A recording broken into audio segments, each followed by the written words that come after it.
Hello students of Padma coaching classes, कैसे हो आप? अच्छे ही होंगे, घर में ही होंगे। आप घर में रहो, इसीलिए पद्मा कोचिंग क्लासेस ने आपके लिए ये वीडियो लेक्चर्स का सीरीज शुरू किया है। तो स्टार्ट करते हैं हमारा आज का लेक्चर। दोस्तों, इससे पहले अब तक हमने मैनेजमेंट के मॉडर्न मैनेजमेंट के प्रिंसिपल्स के बारे में पढ़ा, जो कि हेनरी फेयोल ने दिए हैं। उसके बाद हमने मैनेजमेंट के फीचर्स देखे, दैट इज नेचर देखा, और आज हम लोग साइंटिफिक मैनेजमेंट के प्रिंसिपल्स देखने वाले हैं। दोस्तों, मैंने स्टार्टिंग में जब पहला लेक्चर लिया था उसमें मैंने आपको बताया था कि मैनेजमेंट के दो फिलोसोफर्स हैं। पहले तो हेनरी फेयोल, जिनके बारे में हम पहले ही पढ़ चुके हैं, और आज हम लोग पढ़ने वाले हैं दूसरे मैनेजमेंट के फिलोसोफर, जिन्होंने साइंटिफिक मैनेजमेंट के प्रिंसिपल्स हमें दिए। दुनिया को जिन्होंने साइंटिफिक मैनेजमेंट के बारे में बताया, ऐसे great management philosopher, great management thinker F W. Taylor, उनके बारे में हम लोग इस क्वेश्चन में पढ़ने वाले हैं। तो ये है हमारा fourth question, that is principles of scientific management. Principles of scientific management. तो दोस्तों, सबसे पहले शुरू करते हैं हम इसका इंट्रोडक्शन। 2 मिनट के लिए आप वीडियो पॉज करके ये जो इंट्रोडक्शन आपको स्क्रीन पे दिख रहा है उसको आप नोट डाउन कर लीजिए। ठीक है दोस्तों, आई होप आपने नोट डाउन किया होगा। तो चलिए हम लोग डिटेल में पढ़ते हैं हमारा इंट्रोडक्शन। लास्ट वीडियो में जैसे हेनरी फेयोल के प्रिंसिपल्स के बारे में जो इंट्रोडक्शन मैंने आपको बताया था, ये इंट्रोडक्शन भी थोड़ा बहुत उससे मिलता जुलता है। सिर्फ कुछ वर्ड्स इसमें हमने ऐड किए, जैसे हेनरी फेयोल के जगह पे एफ.डब्ल्यू. टेलर। तो चलिए शुरू करते हैं हमारा ये introduction. The concept of scientific management is given by great management thinker F W. Taylor. नाम अच्छे से याद रखना है दोस्तों, नाम अच्छे से याद रखना है। Okay, the concept of scientific management is given by great management thinker F W. Taylor. मतलब साइंटिफिक मैनेजमेंट की कंसेप्ट बताने वाले उस फिलोसोफर का, उस जो बंदा था, उसका नाम था एफ.डब्ल्यू. टेलर। समझ में आ रहा है दोस्तों? तो पहला लाइन आई होप आपको समझ में आया होगा। The concept of scientific management is given by great management thinker F W. Taylor. Bad हो गया दोस्तों? ओके, एक बार फिर से, the concept of scientific management is given by great management thinker F W. Taylor. Simple. तो चलिए next. Due to his, okay, यहां पर आपको दिख रहा होगा, due to his scientific approach towards the management he is called as father of scientific management. दोस्तों याद रखना, कंफ्यूज नहीं होना है। मॉडर्न मैनेजमेंट का फादर अगर पूछेगा तो हमें आंसर लिखना है हेनरी फेयोल, जैसे हमने लास्ट लेक्चर में पढ़ा था। लेकिन साइंटिफिक मैनेजमेंट का फादर अगर एग्जाम में आपको पूछा who is the father of scientific management, तो आपका आंसर होना चाहिए एफ.डब्ल्यू. टेलर। क्यों दोस्तों? क्योंकि इन्होंने ही साइंटिफिक मैनेजमेंट का कंसेप्ट दुनिया के सामने रखा। इसके लिए लोगों ने उनको बोला कि you are father of scientific management. क्यों? क्योंकि एक कंसेप्ट देने वाले उस बंदे का नाम था एफ.डब्ल्यू. टेलर। एफ.डब्ल्यू. टेलर ही ऐसा बंदा था जिसने दुनिया के सामने पहली बार साइंटिफिक मैनेजमेंट का कंसेप्ट रखा, उसके प्रिंसिपल्स का कंसेप्ट रखा। इसीलिए लोगों ने उसको बोला कि you are father of scientific management. समझ में आ रहा है दोस्तों? तो आई होप दोनों लाइन आपको समझ में आया होगा। पहला लाइन था हमारा, the concept of scientific management is given by great management thinker F W. Taylor. Due to his scientific approach towards the management, he is called as father of scientific management. समझ में आ रहा है? दोनों लाइन अच्छे से समझ में आया? ओके, पक्का याद रहेगा आपको। ओके, बिना देखे भी आप बोलने की घर पे कोशिश कर सकते हो। अंडरस्टूड? ओके, तो चलिए नेक्स्ट। अभी टेलर क्या बोलते थे? अकॉर्डिंग टू टेलर बोलते थे कि मैनेजमेंट का प्रॉब्लम्स अगर आपको सॉल्व करना है तो experiments and scientific techniques follow करो rather than thumb rules and trial and error method.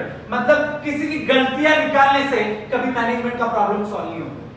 जैसे फॉर एग्जांपल कोई स्टूडेंट है, मैं बार बार उसकी गलती निकाल रहा हूं कि तू ये नहीं कर पा रहा है, तुझे ये नहीं आ रहा है, ओके तू कैसा है, तू बुद्धू है, ऐसा अगर मैं उसको बार बार बोलूंगा तो क्या उसका प्रॉब्लम सॉल्व होने वाला है?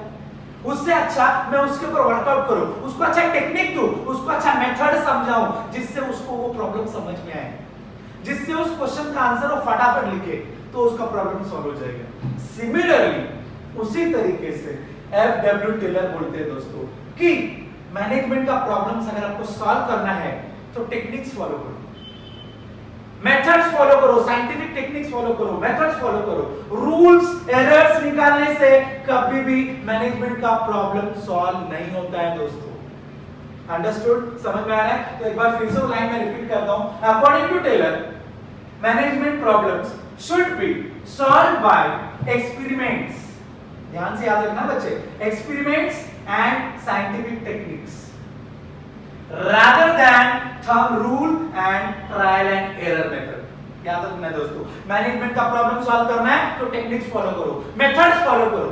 गलतियां निकालते रहने से कभी प्रॉब्लम सॉल्व नहीं होगा। समझ में आ रहा है दोस्तों? पक्का? उसके बाद जब एफडब्ल्यू टेलर ने ये कांसेप्ट दुनिया के सामने रखा तो स्टार्टिंग में तो सबने मजाक में लिया, हल्के में लिया कि ये प्रिंसिपल किस काम का हो, दुनिया ने मजाक उड़ाया।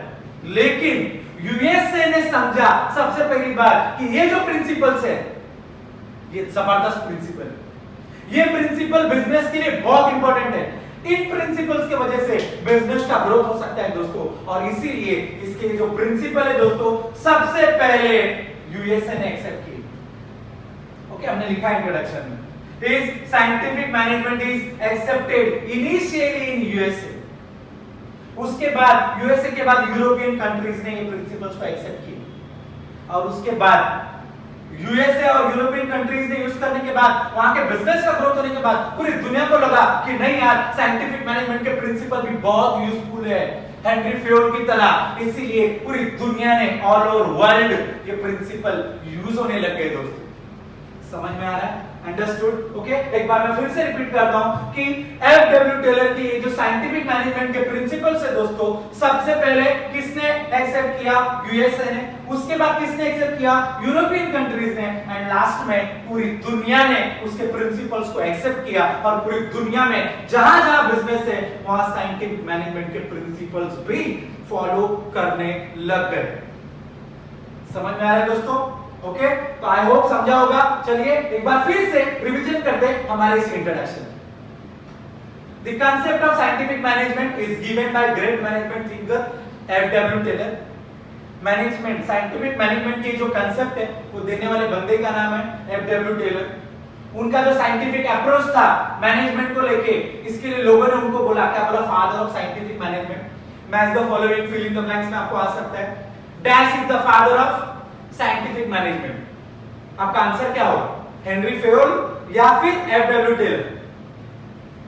FW Taylor. ओके, उसके बाद दोस्तों नेक्स्ट जो था कि टेलर क्या बोलते थे? टेलर बोलते थे कि मैनेजमेंट के problems should be solved by experiments.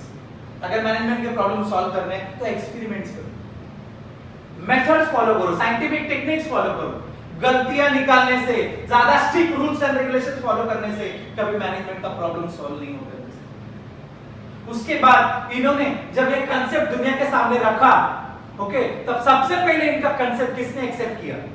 USA ने। उसके बाद किसने एक्सेप्ट किया? यूरोपियन कंट्रीज ने। एंड उसके बाद पूरी दुनिया ने इन कांसेप्ट को फॉलो किया दोस्तों, और पूरी दुनिया में जहां जहां बिजनेस है वहां इनके ये साइंटिफिक मैनेजमेंट के प्रिंसिपल्स भी यूज होने लग गए। समझ में आया? पक्का? नेक्स्ट है हमारा definition. According to Taylor, scientific management is an art of knowing exactly what is to be done and the best of doing it। एकदम सिंपल डेफिनेशन है दोस्तों। क्या बोलते हैं टेलर कि scientific management is art of knowing exactly what is to be done and the best of doing it. मतलब क्या दोस्तों कि साइंटिफिक मैनेजमेंट एक ऐसी आर्ट है जिसमें हमें पता करना है कि हमें करना क्या है और उससे भी जबरदस्त करके दिखाना। फॉर एग्जाम्पल मैं सिंपल एग्जाम्पल देता हूं। आपके पापा ने आपको बोला कि बेटा 85% आने चाहिए। ओके कितने परसेंटेज आने चाहिए? 85% 12th में आने चाहिए। ओके तो अभी आपको पता चल गया कि what is to be done, करना क्या है।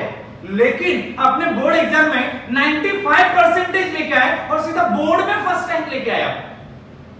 मतलब पापा ने बोला 85 और आपने लेके आया 95। म्हणजे हमें पता था करना क्या है और आपने उससे भी जबरदस्त करके दिखाया। यस एग्जैक्टली, इसी को बोलते हैं साइंटिफिक मैनेजमेंट। साइंटिफिक मैनेजमेंट में भी जो मैनेजर होता है उसको पहले यह समझना होता है कि हमें करना क्या है। Okay yes, it means what to, it is art of knowing exactly what is to be done। ये कला है, पहले समझो करना क्या है और उसके बाद उससे भी जबरदस्त करके दिखाओ, द बेस्ट रिजल्ट लाके दिखाओ। जैसे कंपनी के बारे में अगर हम लोग समझने को जाए तो सिंपल एग्जांपल लेते हैं कि हमें इस साल 1000 करोड़ का प्रॉफिट लाना है, मतलब हमें उतना सेल्स करना पड़ेगा। ओके ये हमें करना था, लेकिन जब रिजल्ट आया पता चला हमने 2000 करोड़ का प्रॉफिट मुनाफा कमाया। दोस्तों यही होता है scientific management. It is the art of knowing exactly what is to be done and the best of doing it. मतलब क्या, तो पहले पता करो कि आपको करना क्या है एग्जैक्टली और उससे भी जबरदस्त करके दे। समझ में आ रहा है दोस्तों? आई होप समझा होगा। एक बार डेफिनेशन ओके अपने पास पॉइंट बुक होगा तो उसमें लिख कर रखो। हमने जो आपको पीडीएफ भेजा है उसमें भी ये डेफिनेशन है। अभी शुरू करते हैं। एफडब्ल्यू टेलर ने दिए हुए साइंटिफिक प्रिंसिपल्स ऑफ मैनेजमेंट। जैसे मॉडर्न मैनेजमेंट के 14 प्रिंसिपल्स थे, वैसे एफडब्ल्यू टेलर ने भी मैनेजमेंट के लिए कुछ साइंटिफिक प्रिंसिपल्स दिए हुए हैं। उसमें से पहला प्रिंसिपल ये रहा हमारे स्क्रीन के ऊपर, जिसमें लिखा है कि science not rule of thumb. Science not rule of thumb. इसका मतलब है दोस्तों कि मैनेजर ने अपने कंपनी में, अपने ऑर्गेनाइजेशन में कोई भी काम अगर एम्प्लॉय से करवा कर लेना है तो उसके लिए साइंटिफिक मेथड्स फॉलो करने चाहिए, ना कि थंब रूल्स। क्योंकि थंब रूल्स जो होते हैं ना दोस्तों, ओके वो मैनेजर का पर्सनल एजम्पशन होता है जो हर सिचुएशन में अप्लाई नहीं होता। तो एफडब्ल्यू टेलर क्या बोलते हैं ना कि कोई भी काम आपको करवाना है आपके एम्प्लॉय से, तो सबसे पहले मैनेजर ने क्या करना चाहिए, उसके ऊपर साइंटिफिक एनालिसिस करना चाहिए, स्टडी करना चाहिए। इससे क्या होगा, हमारा टाइम बचेगा। टाइम बचेगा तो एम्प्लॉय का एफिशिएंसी भी बढ़ेगा। क्योंकि अगर हमने बार बार ट्रायल एंड एरर, गलती हो गया तो भी मानना नहीं, करते रहो, तो इससे हमारा टाइम वेस्ट हो रहा है, टाइम वेस्ट हो रहा है, एफिशिएंसी वेस्ट हो रहा है, पैसा वेस्ट हो रहा है दोस्तों।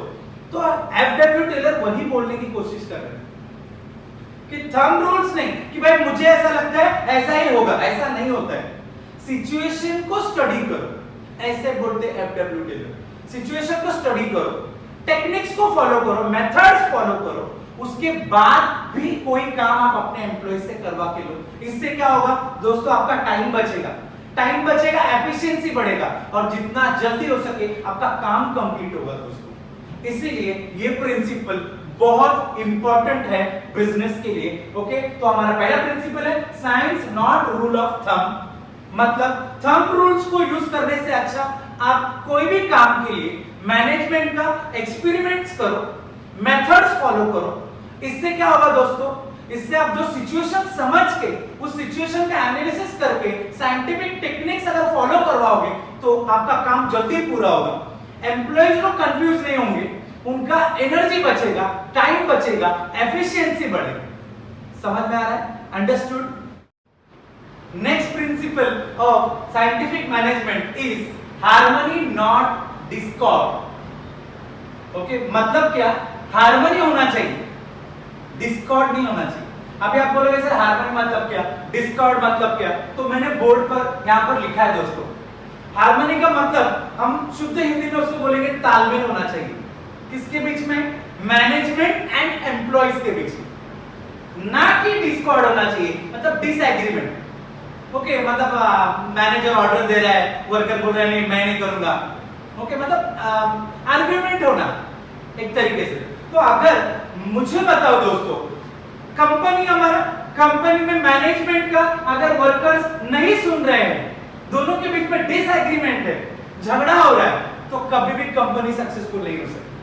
हमारा जो डिजायर रिजल्ट है, हमारा जो टारगेट है, वो कभी अचीव नहीं हो सकता है दोस्तों। इसीलिए कंपनी में मैनेजमेंट एंड एम्प्लॉइज के बीच में हार्मनी होना चाहिए, तालमेल होना चाहिए, एक कोऑर्डिनेशन होना चाहिए। अभी कोऑर्डिनेशन का एक सिंपल एग्जांपल मैं आपको दूं दोस्तों।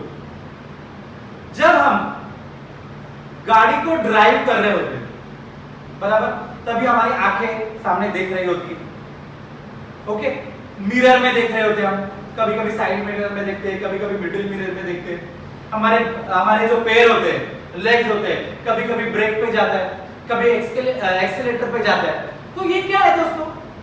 ये है कोऑर्डिनेशन, ये है हार्मनी, बराबर, यस सर। लेकिन अगर इसमें डिस्कॉर्ड हो गया, ओके, गलती से मैंने ब्रेक की जगह पे एक्सीलरेटर दबा दिया, तो क्या होगा?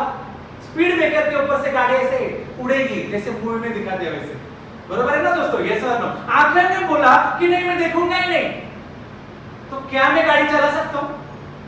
क्या मैं गाड़ी चला सकता हूं? नहीं। तो ये कोऑर्डिनेशन होना चाहिए, एक हार्मनी होना चाहिए, तभी हमारा गोल्स अच्छी होगा। और एक एग्जांपल अगर हम ले तो क्रिकेट का एग्जांपल दोस्तों। अगर बैट्समैन ने बॉल मारा तो 11 के 11 प्लेयर जो फील्ड कर रहे हैं, सब वो बॉल के पीछे भागते हैं क्या?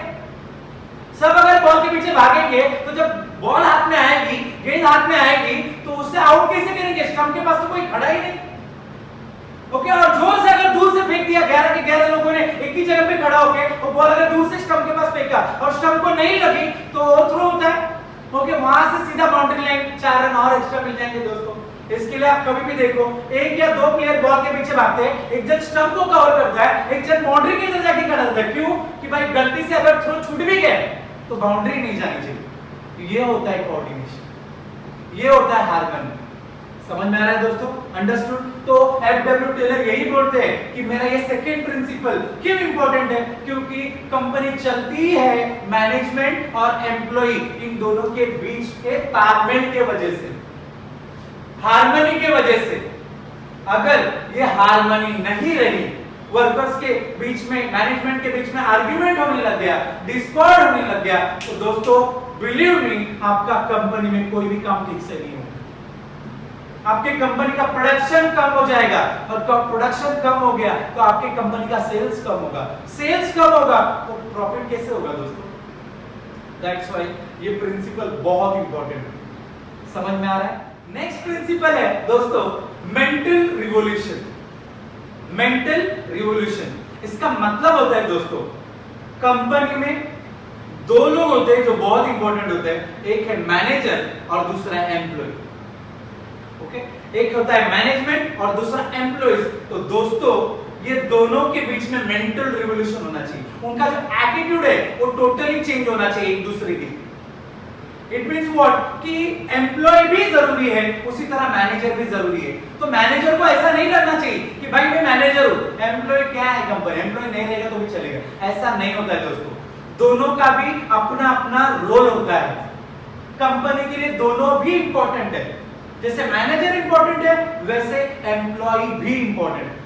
दोनों का रोल कंपनी के लिए एकदम इंपॉर्टेंट है।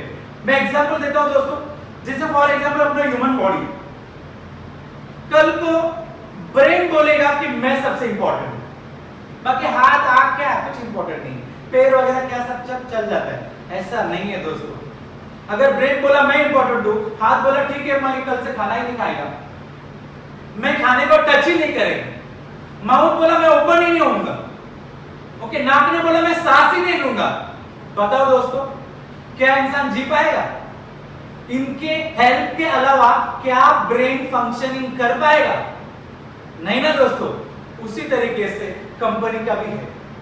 मैनेजर और एम्प्लॉय इन दोनों का मेंटल रिवोल्यूशन होना बहुत जरूरी है, एक दूसरे को समझना बहुत जरूरी है, क्योंकि दोनों अगर एक दूसरे के रोल को समझेंगे तो ही काम अच्छे से होगा। मैनेजर को लगना चाहिए कि नहीं, एम्प्लॉय भी कंपनी के लिए इंपॉर्टेंट है, एम्प्लॉय का रोल भी इंपॉर्टेंट है। उसी तरीके से एम्प्लॉय को भी लगना चाहिए कि नहीं, मैनेजर इज आल्सो इंपॉर्टेंट। अगर ये दोनों मिलके एक दूसरे के साथ एक दूसरे को समझ के अपना रोल समझ के अगर काम करेंगे तो हमारे गोल्स, हमारा टारगेट, कंपनी का जो भी हमने सेट किया है वो अचीव होगा दोस्तों। ये हमारा ये प्रिंसिपल है। फिर से एक बार मैं बताता हूं, मेंटल रिवॉल्यूशन का मतलब होता है complete change in the attitude towards each other. ये नहीं समझना है कि मैं मैनेजर हूं, एम्प्लॉय का कोई इंपॉर्टेंट रोल नहीं। ये एम्प्लॉय को ये नहीं समझना है कि सारा काम हम ही करते हैं, मैनेजर तो सिर्फ बताने का काम करते हैं। तो ऐसा नहीं है दोस्तों, ऐसा हमें नहीं समझना है। दोनों का भी इंपॉर्टेंट रोल है, इक्वल रोल है कंपनी के ग्रोथ के लिए। अंडरस्टूड? तो ये प्रिंसिपल बहुत इंपॉर्टेंट है। ये प्रिंसिपल अगर हमने फॉलो करेंगे तो हमारे जो टारगेट्स है वो इजीली हम लोग अचीव कर सकते हैं। समझ में आया? अंडरस्टैंड? नेक्स्ट प्रिंसिपल है cooperation and not individualism. Company में कोऑपरेशन होना चाहिए एम्प्लॉइज एंड मैनेजमेंट के बीच में, इंडिविजुअलिज्म नहीं होना चाहिए। दोस्तों कैसा होता है ना, कंपनी के लिए मैनेजमेंट जैसा इंपॉर्टेंट होता है उसी तरीके से एम्प्लॉइज भी इंपॉर्टेंट है। तो दोनों ने भी सबसे पहले कंपनी के बारे में ही सोचना चाहिए, ऑर्गेनाइजेशन के बारे में सोचना चाहिए, कोऑपरेशन के बारे में सोचना चाहिए दोनों के बीच में। अगर इंडिविजुअलिज्म रहेगा, खुद के बारे में सोचेंगे, तो कंपनी के जो टारगेट है, कंपनी का जो गोल्स है, उसके ऊपर हम कब ध्यान देंगे दोस्तों? जैसे फॉर एग्जांपल कंपनी में मैनेजर इंपॉर्टेंट है, उसी तरीके से एम्प्लॉइज भी इंपॉर्टेंट है। जैसे कि मुकेश अंबानी रिलायंस कॉर्पोरेशन के हेड, मैनेजमेंट का सबसे इंपॉर्टेंट बंदा मुकेश अंबानी। ओके, अभी रिलायंस इंडस्ट्रीज के पेट्रोलियम भी, रिलायंस पेट्रोल पंप जैसे, अभी वहां पर क्या मुकेश अंबानी जाके पेट्रोल भरेगा? वो वहां पर जाके खड़े रह के लोगों की टैंक में पेट्रोल डालेंगे? नहीं। तो उसके लिए एम्प्लॉइज चाहिए। तो एम्प्लॉइज बेस्ड है कोई भी कंपनी।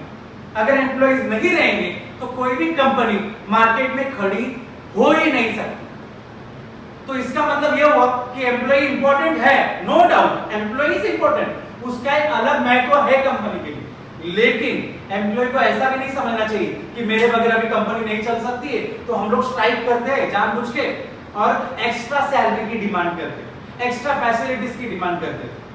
इसका मतलब यह हुआ दोस्तों कि हम खुद के बारे में सोच रहे, इंडिविजुअलिज्म, मतलब हम खुद के बारे में सोच रहे ना कि कंपनी के बारे में सोच रहे। लेकिन दोस्तों अगर हम ऐसा करेंगे तो कंपनी का ग्रोथ कैसा होगा? अगर आपको ऐसा लगने लग गया कि मैं कंपनी के लिए इंपॉर्टेंट हूं और मेरे बगैर कंपनी नहीं चलती है, न कंपनी नहीं चल सकती है, तो क्या मैं इसका फायदा उठाऊं?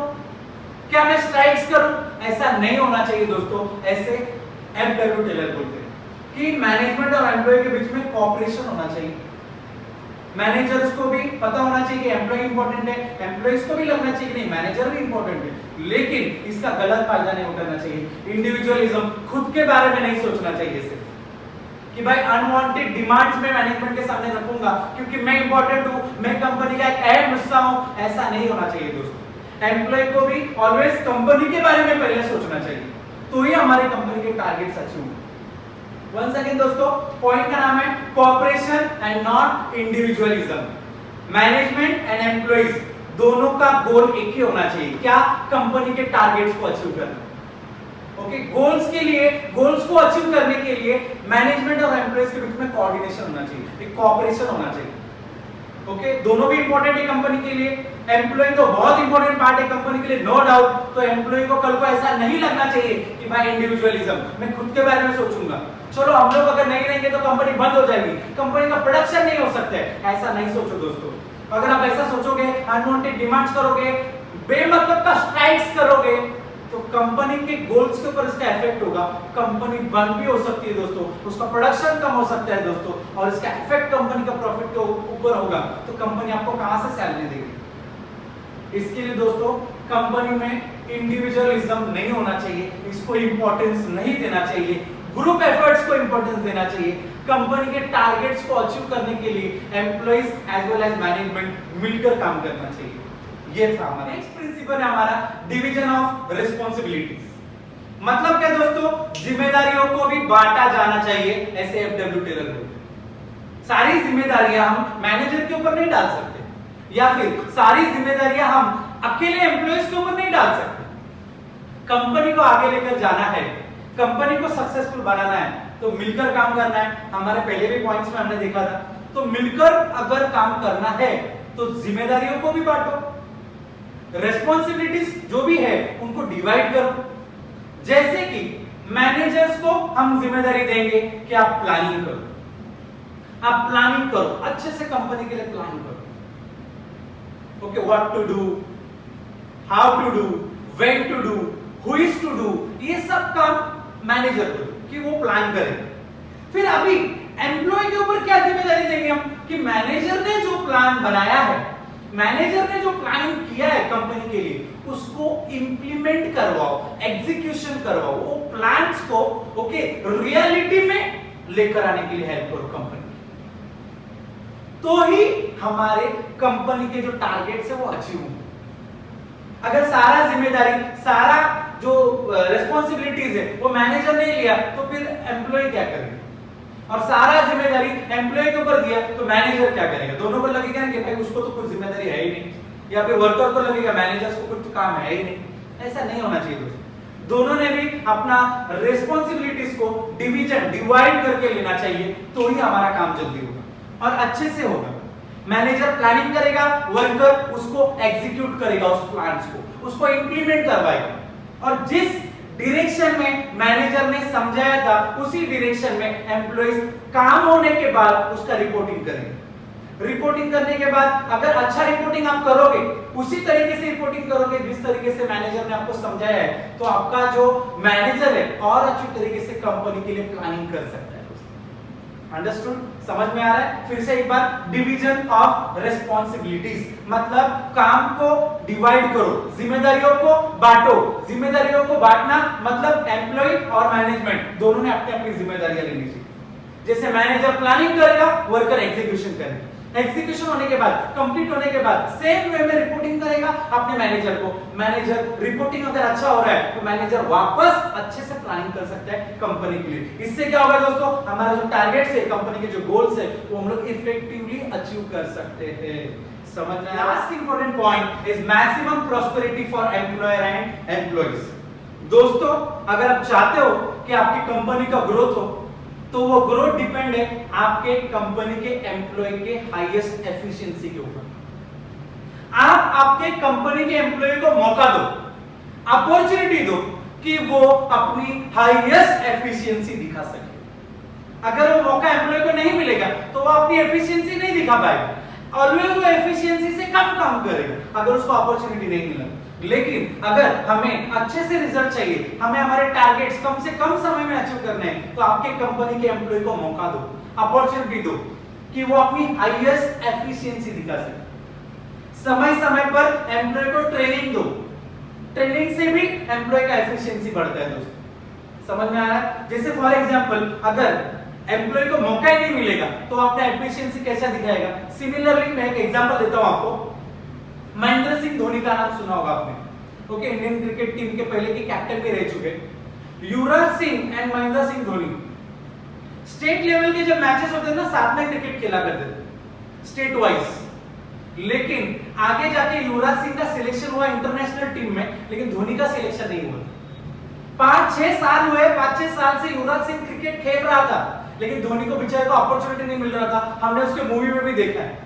लेकिन जब धोनी को अपॉर्चुनिटी मिला इंटरनेशनल क्रिकेट खेलने का, तब उसने ये प्रूव करके दिखाया कि मैं ही वो बंदा था, मैं ही वो इंडिया का कैप्टन था जो इंडिया को एक बार नहीं 2-2 बार वर्ल्ड कप लाके दे सकता था। एंड यस, आप सबको पता है महेंद्र सिंह धोनी एक ऐसा कैप्टन था जिसने इंडिया को 2 बार वर्ल्ड कप दिलाया है, 2020 में और एक वनडे क्रिकेट में। सो दोस्तों, एम्प्लॉय का भी यही है, उसको अपॉर्चुनिटी मिलना चाहिए कि मैं अपनी हाईएस्ट एफिशिएंसी दिखा सकूं। इसके लिए हर कंपनी ने अपने कंपनी के एम्प्लॉयज को अपॉर्चुनिटी देना चाहिए ताकि वो अपना हाईएस्ट एफिशिएंसी दिखा सके। एम्प्लॉय को सही समय पे सही ट्रेनिंग अगर हम देंगे तो एम्प्लॉय अपना हाईएस्ट एफिशिएंसी दिखा सकते हैं। इससे क्या होगा दोस्तों, इससे वर्कर का काम करने का कैपेसिटी बढ़ेगा और हमारा जो टारगेट्स है वो अचीव होगा दोस्तों। समझ में आ रहा है? अंडरस्टूड? तो इस तरीके से हमने ये टोटल 6 पॉइंट्स पढ़े दोस्तों। समझ में आ रहा है? तो चलिए एक बार इन 6 पॉइंट्स का फिर से एक बार रिवीजन करें। तो चलिए एक बार रिवीजन शुरू करते हैं हमारे इस क्वेश्चन में। हमारे क्वेश्चन का नाम था प्रिंसिपल्स ऑफ साइंटिफिक मैनेजमेंट। सबसे पहले हमने पढ़ा था उसका introduction. The concept of scientific management is given by great management thinker F W. Taylor due to his scientific approach towards management.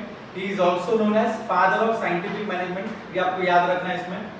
उसके बाद टेलर क्या बोलते हैं कि management problems are solved by scientific methods and techniques, okay, rather than thumb rules and trial and error methods. याद रखना है दोस्तों आपको। उसके बाद मैंने आपको बताया था कि टेलर का ये जो साइंटिफिक मैनेजमेंट है ये पहले यूएसए ने एक्सेप्ट किया था, उसके बाद यूरोपियन कंट्रीज ने एक्सेप्ट किया था और उसके बाद ऑल ओवर द वर्ल्ड। याद रखना अच्छे से। उसके बाद नेक्स्ट हमने पढ़ा था definition, scientific management is an art of knowing exactly what is to be done and the best of doing it. मतलब पहले तो ये मालूम करना है, ये कला है, ये आर्ट है कि हमें करना क्या है, पहले ये मालूम करो और उसके बाद उससे भी बेस्ट करके दिखाओ। एग्जाम। अब हम हमारे पॉइंट्स को देखते हैं जिसमें हमने कुछ की पॉइंट्स दिए ताकि अब आप आपको इसका पॉइंट तो आपको अच्छे से याद रहेगा, बट अंदर का एक्सप्लेनेशन जो है वो भी आपको याद रहना चाहिए। इसके लिए हमने आपको पेन नोटबुक साथ में रेडी रखने के लिए बोला था। इसके पहले वाले क्वेश्चन में भी आपने लिखा होगा, आज के क्वेश्चन में भी कुछ की पॉइंट्स हम आपके लिए दे रहे हैं ताकि इस क्वेश्चन को याद रखने के लिए, इसका आंसर को याद रखने के लिए आपको आसानी हो। तो चलिए पहला point, science not rule of thumb. इसमें आपको याद रखना है कीवर्ड्स साइंटिफिक एनालिसिस, जैसे मैंने एक्सप्लेनेशन के टाइम में आपको बताया था, साइंटिफिक एनालिसिस एंड स्टडी करके ही आपको मैनेजमेंट का कोई भी डिसीजन लेना है। अगर ट्रायल एंड एरर मेथड को इंप्लीमेंट करते रहोगे तो हमारा टाइम वेस्ट होगा। तो इसके लिए मैंने यहाँ पर लिखा है कि अगर आप साइंटिफिक एनालिसिस करके प्रिंसिपल्स को फॉलो करोगे, डिसीजंस लोगे तो आपका टाइम बचेगा और आपका उसकी वजह से एफिशिएंसी बढ़ेगा। तो ये की पॉइंट्स है, आप नोट डाउन कर लो। उसके बाद सेकंड पॉइंट है हमारा हार्मनी नॉट डिस्कॉर्ड। इसमें की पॉइंट्स है harmony between employees and management. Management के बीच में हार्मनी होनी चाहिए, एम्प्लॉइज के बीच में हार्मनी होनी चाहिए, ओके। कॉन्फ्लिक्ट्स नहीं होने चाहिए, झगड़े नहीं होने चाहिए, सबका इंटरेस्ट कॉमन होना चाहिए। नेक्स्ट मेंटल रिवोल्यूशन, ओके, दोनों का जो एटीट्यूड है टुवर्ड्स कंपनी वो सेम होना चाहिए, टारगेट सेम होने चाहिए, एक दूसरे की तरफ जो उनका एटीट्यूड है टुवर्ड्स ईच अदर वो रेस्पेक्टफुल होना चाहिए। मैनेजर ने एम्प्लॉइज को रिस्पेक्ट करना चाहिए, एम्प्लॉइज ने मैनेजर को रिस्पेक्ट करना चाहिए, दोनों भी इंपॉर्टेंट है कंपनी के लिए। Next cooperation not individualism. Employees and management के बीच में कोऑपरेशन होना चाहिए। इसके लिए आपको मैंने की पॉइंट्स दिए कि cooperation between employees and management, वहां पर ई लिखा है, ई का मतलब है एम्प्लॉइज, शॉर्टकट, ठीक है। Employees do not declare unwanted strikes for salary, okay. ये पॉइंट आपको उसमें याद रखना है। मतलब जब आप ये पॉइंट का एक्सप्रेशन लिखोगे, cooperation not individualism, management and employees के बीच में कोऑपरेशन होना चाहिए, ओके। मैनेजर ने ये समझना चाहिए कि एम्प्लॉय भी कंपनी के लिए बहुत इंपॉर्टेंट है, तो एम्प्लॉय को ऐसा नहीं लगना चाहिए कि मैं बहुत इंपॉर्टेंट हूं तो चलो मैं अनवांटेड डिमांड्स करता हूं, मैं स्ट्राइक्स करूंगा तो कंपनी डर जाएगा, ऐसा नहीं करना है दोस्तों, ठीक है। उसके बाद नेक्स्ट इंपॉर्टेंट पॉइंट है डिवीजन ऑफ रिस्पांसिबिलिटी। काम को डिवाइड करो, जिम्मेदारियों को बांटो। मैनेजर का रिस्पांसिबिलिटी है प्लानिंग का, वर्कर का रिस्पांसिबिलिटी है जो प्लान मैनेजर ने किया उसको एग्जीक्यूशन करने का।